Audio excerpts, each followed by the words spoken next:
already. So you obviously have some experience with compost coming from the Commonwealth state of Virginia. Just Commonwealth, right? Coming from Virginia.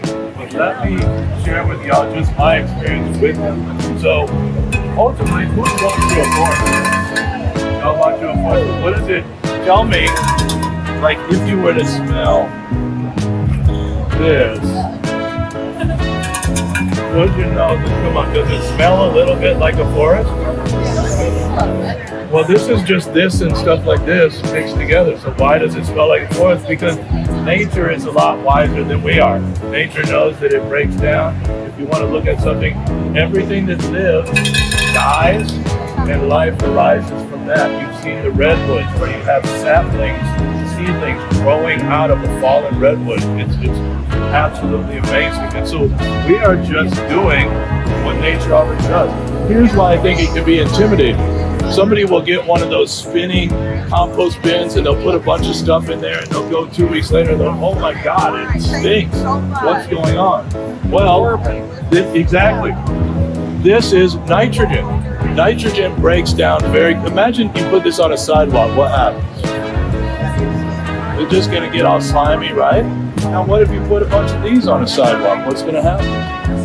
Not as much, because as this gentleman said, this is all carbonaceous material. Even grass, even though it's green, once it dries out, it becomes carbonaceous material. So if this smells, it is as simple as adding more of these.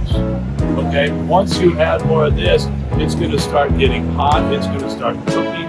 There are millions upon billions of little microorganisms, things alive in there. It's creating life.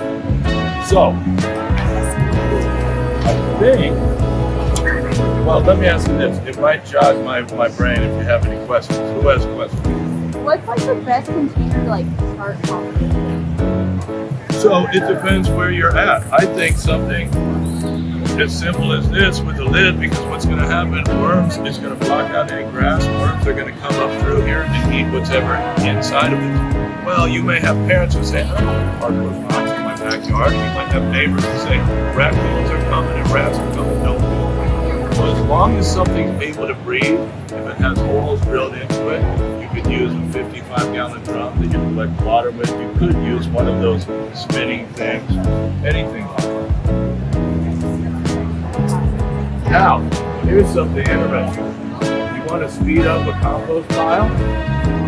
You throw a dead animal in there. And it will really get it cooking a little bit faster because there's so many bugs and all that stuff in there. That's all that really happens. It's just, you can't see so much of it. You look in here, right here, there are millions upon billions of little life.